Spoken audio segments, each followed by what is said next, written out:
I just wanted to offer some tentative provisional ideas about how we might frame the struggle for LGBTI freedom here in Britain, here in Africa, and here in the wider world. I think the common thread is the principle of universal human rights. It's not a panacea, it's not the only way to frame this debate. But I think the principle of universal human rights says very clearly that human rights do not stop at Dover, do not stop at the borders of the EU, they don't stop anywhere on this planet. They apply to every human being. And they apply, as others have said, around issues of poverty and social injustice, tyranny and dictatorship. They also apply to women and to LGBTI people as well. And when we look at great documents like the Universal Declaration of Human Rights, we see they do enshrine this principle of equal treatment and non-discrimination for everyone. No exceptions, no buts, no qualifications. These rights are universal. And of course, all the nations of the world who are members of the United Nations have signed up to this document. And in the last 30 years, the nations of Africa have devised their own human rights charter, the African Charter on Human and People's Rights, which also enshrines for all African people, without exception, the principle of equal treatment and non-discrimination, of mutual respect, of human rights for every African person. And so when we make an act of solidarity with our LGBTI brothers and sisters in Africa, we're not asking them to conform to Western values or to liberal ideals. We're asking them to be respected according to the ideals and values that the nations of Africa have collectively agreed and enshrined in the African Charter on Human and People's Rights. We're supporting their right to make that claim within an authentically African document, a document that came out of Africa, devised by African people for African people. The fight for queer freedom is not something separate from the struggle waged against colonialism and imperialism. Both movements are about extending human rights, self-determination to all the people of Africa.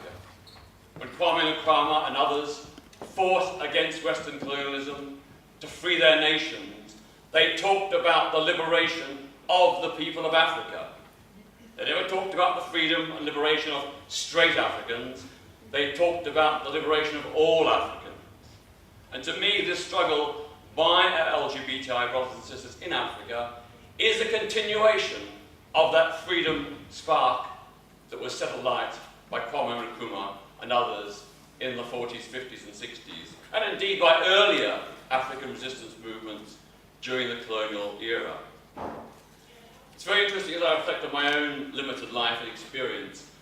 In the late 1960s and 1970s, I was involved in solidarity movements with the African liberation struggles in countries like South Africa, Zimbabwe, Mozambique, Angola, Guinea-Bissau, and elsewhere. And I actually had the great honour and privilege of meeting and knowing some of these African liberation leaders. And I did that as an openly gay man.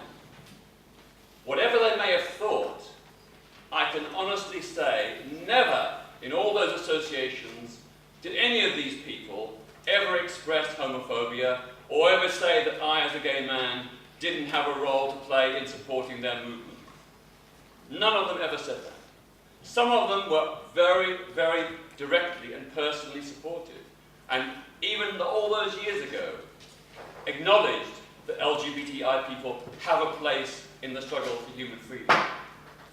I think back to 1970, to the Revolutionary People's Convention in Philadelphia, a convention called predominantly by black African nationalists to replicate the Philadelphia Convention that led to the founding of the United States and independence of Britain. That People's Revolutionary Convention in 1970 in Philadelphia was addressed by many, many people. The keynote speaker was Huey Newton of the Black Panthers.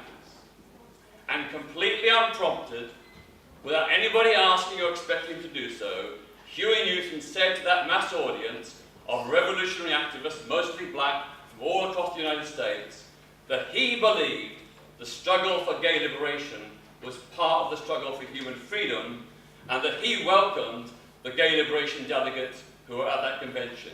And he got a huge round of applause. No boos, no cheers, nobody shouting religion at him.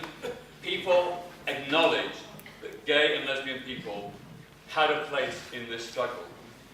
The final thing I'd say is that in terms of struggle today and the solidarity we need to give, we have to recognise that LGBTI brothers and sisters in Africa are fighting in far more adverse and difficult conditions than we can even imagine. But there is a template.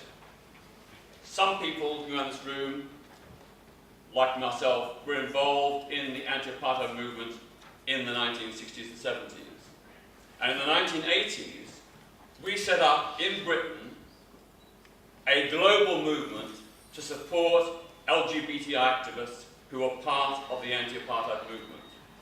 From Britain, we set up a global network to challenge the homophobia of the ANC, the African National Congress, to turn those attitudes around and to give support to the many LGBTI people who were in the thick of the anti-apartheid struggle, many of them had been to prison, many of them had suffered homophobia from other people in the anti-apartheid movement, but we gave them support. We responded to their call, their needs, and we built a momentum, not just in Britain and Europe and the United States, but went back into Africa to give those people a voice and a platform. I can remember bringing some of those activists to London to meet L.B. Sachs in the late 1980s of the African National Congress. He was here on the authority of Nelson Mandela to draw up a new post-apartheid constitution. And I persuaded L.B. Sachs to meet LGBTI activists who came to London, and it was out of those discussions that the ANC eventually adopted sexual orientation protection within the new post-apartheid constitution. It's a really good example of how African activists and First World activists can work together to build an alliance of solidarity, to support each other, and to build a better world here and a better world there. I think solidarity between all our different movements is a really fundamental aspect of how we advance LGBT rights globally. And we've heard from many people here today, and from our friends and allies in Africa, that this is necessary and it does make a difference. Thank you.